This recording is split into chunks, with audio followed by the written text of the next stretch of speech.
Hello everybody, my name is Winry the Shark, and I will be walking you through my early game Ironman and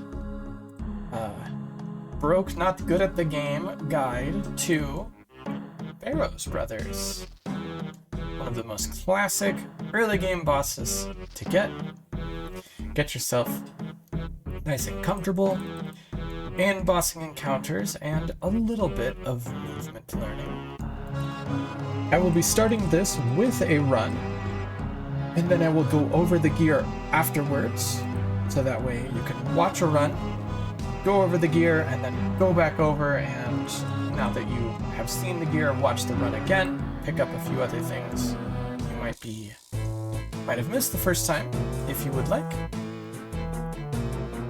A general Barrows run will be about 5 minutes.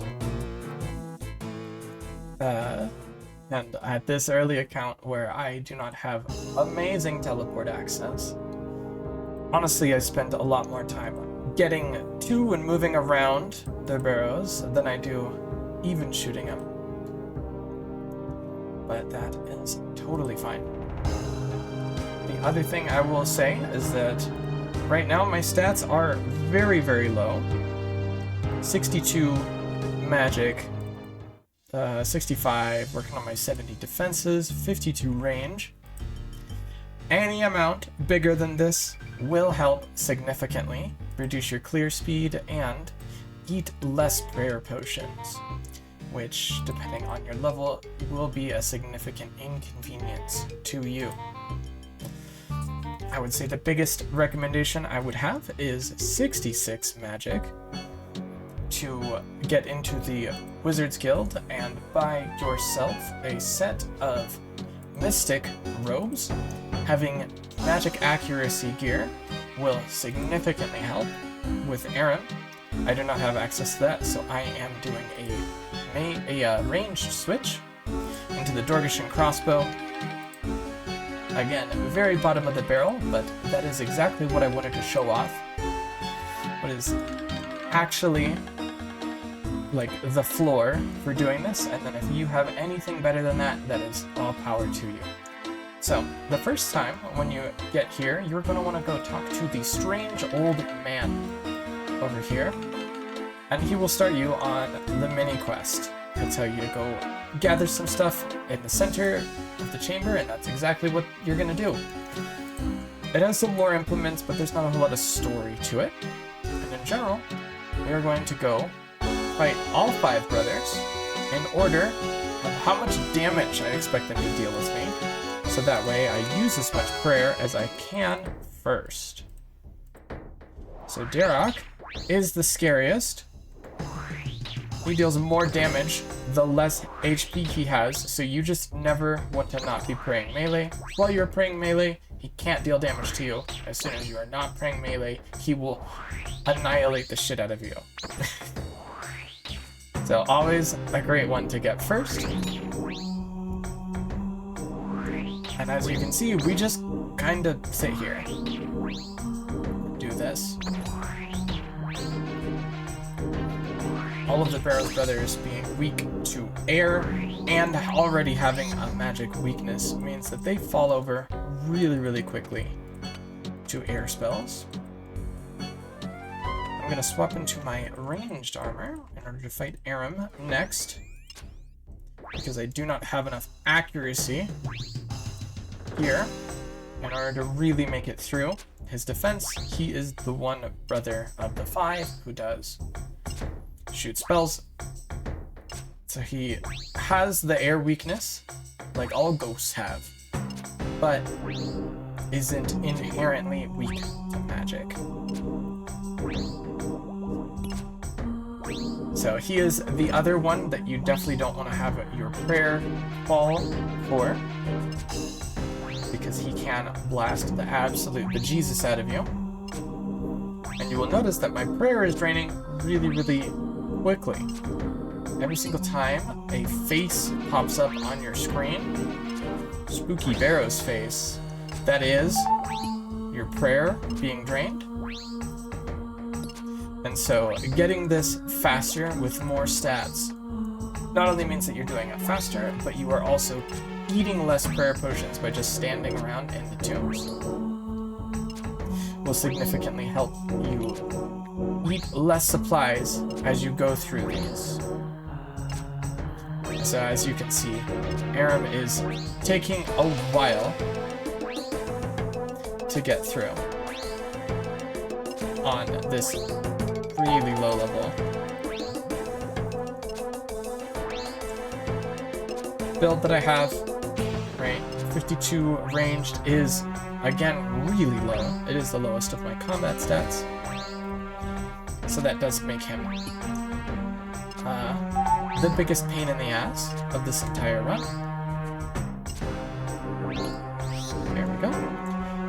But other than just drink your potions, eat your food, everything else is good. Then I'm back to magic set. Despite Carol being a ranger, who typically, you know, ranged armor is good against spells, the weakness to air just overrides the amount of damage that you would normally do with a melee weapon.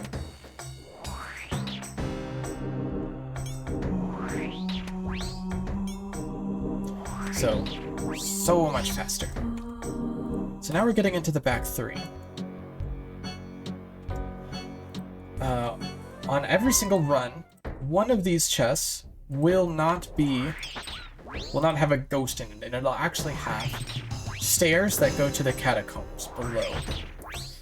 You're gonna go to the same route, and if you get one of these, you're just gonna skip it and go do that, because he will be the like final boss at the end of the dungeon.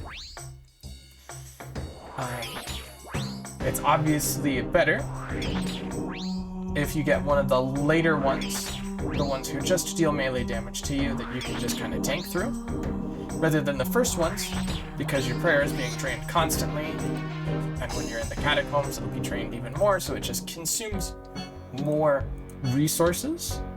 It's not inherently harder, but I would obviously prefer Torag or Varric to be R1, and Varric is great because he's the last of my runs, so I don't have to double back at all.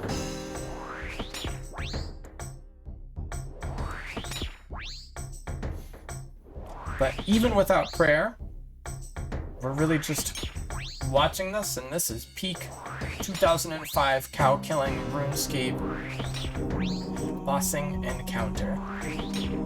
Again, very easy to accomplish. It really is more of a stat check and a way to consume some early game food than anything else. Right, so Varric is my last one. I'm going to search the sarcophagus. I found a hidden tunnel and enter. While I'm here, I'm going to swap to my dragon scimitar just to make things easier for me as I go hunting for 2 skeletons and 1 worm. You will notice above my head the potential here. There's a whole bunch of math that goes into it in order to get the maximum amount of stuff and to not get bolt racks. Essentially, this is rolling how good of the secondary loot that you get if you do not get a Barrows armor piece. So because most of the time you are going to be getting runes in the chest, you want to maximize the coolness and amount of runes that you get while not going too high, so that way you get bolt racks, because you could just buy those from an NPC in Port Phasmatis. So there's 1 worm in that room here, and there's 2 skeletons right over here. Easy as that. There are different combinations of things that you can kill in order to get to different percentages, but 2 skeletons and 1 worm is the time-honored tradition and the shrimplest one to remember. So as we go through, you can see my doors are highlighted with the Barrows plugin. If you do not have the plugin access, you just need to look over which doors have a left-click option. As you look over them, I can open this door, but I can only examine that door. And then you just move your way out from the 3x3 grid. You can only enter the center by going in through one of these orthogonal direction doors. And then there's a puzzle that the Barrows plugin will also solve. There are like 4 different puzzles, so you can memorize them on the wiki. But open the door. Here's Virak the Defiled. Just make sure to actually kill the final brother before you search the chest. You have to open the chest. If they do not come at you while you're opening the doors in the catacombs, they will be at the chest at the very end.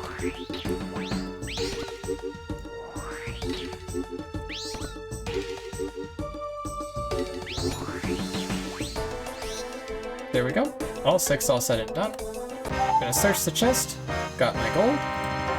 Got my runes. And then I will teleport back out to the Ferox Enclave.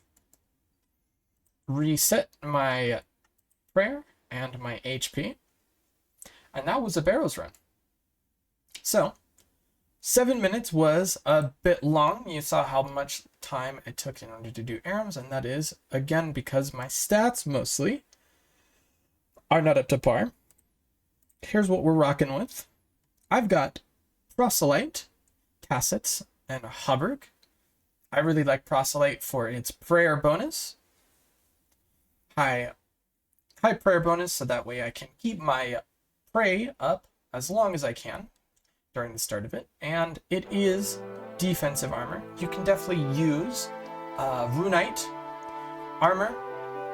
It will have more defense, really help you with the back Barrows Brothers. You'll just be drinking more potions with the front Barrows Brothers, and then if you have anything better than this, freaking wear it, right? I've got adamant gloves because I don't have the best gloves that you can from Recipe for Disaster or a combat bracelet, depending on what you have. Dragon Defender I use for the Dragon Scimitar. You can use a prayer book if you want, really doesn't matter.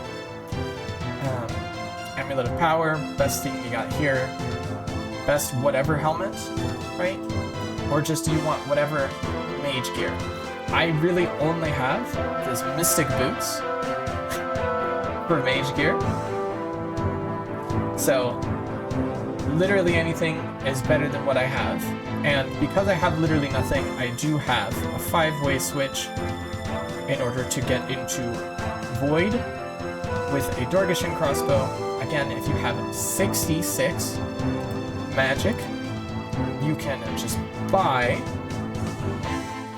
Mystic Robes from the Wizards Guild, and that will, at level 60 magic with Mystic top, chest, and pants, you will deal more damage than this Dorgishan crossbow, even at 60 ranged. So that's the really biggest thing that you can get that would be a big upgrade for you, is to just get Mystic Armor. Any amount of plus magic accuracy will really help against Aaron.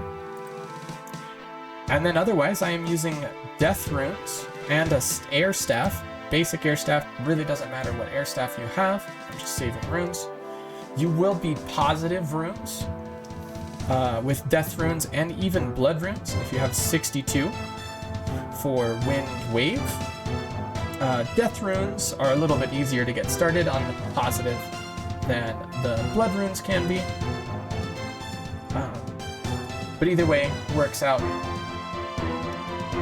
And then Swordfish is the minimum level food that I would use. Obviously use any better than you can here. And then I am using Moonlight Moth mixes because I do not have stable access to prayer potions, but they do heal more than general. Again, that was a really quick Barrows run. A lot of those to be done in order to get all of your gear that you want to do, help you get into Moons of Peril, or just progress your account, get some more runes, keep on working toward those. Thank you so much, and have a great rest of your day.